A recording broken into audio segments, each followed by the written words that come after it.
ukayapata kiurahisi. Moja hapo Ibugu ule kule, Ngome, Mtitaa, Bihawana. Kaka mambo. Tawi ime kwanza.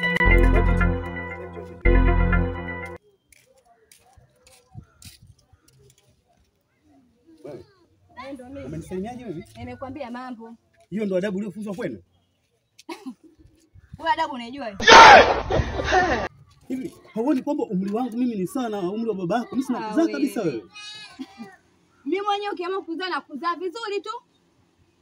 Mimi mwenyewe naweza nikakuzaa wewe na ukazalika na nikakulea ikawa hivyo hivyo. Mimi unanizaa? Ndio wewe. Mimi hapo unanizaa? Sasa kinachotaajabu kitu gani hapo?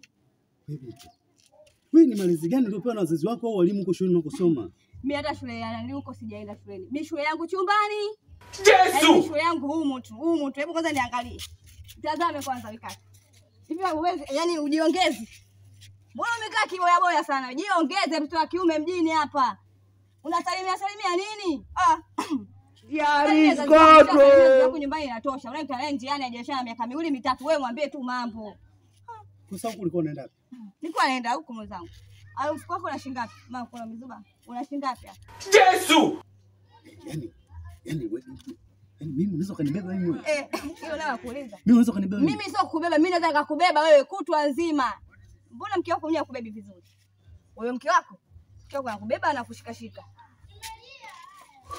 Yaris God. Wewe sema tu hapo una shilingi ngapi hata kujinyosha hivi. Sasa sicha wapi? Sema tu hapo una shilingi ngapi? Mfuko wako kama unaongea, nifuate kona ipo hapo.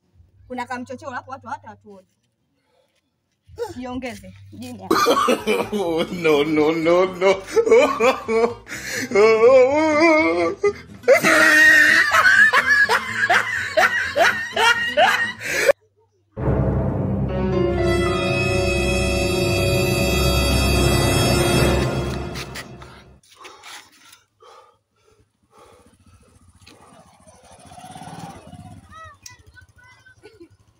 Baba bure huyu.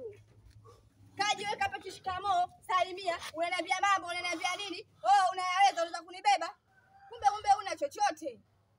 Mke wako apata shida huko nyumbani kwake namuonea huruma jamani. Kimoja tu uko chali. Nipumzishe msije kanifia hapa cha. Hata hivyo waone.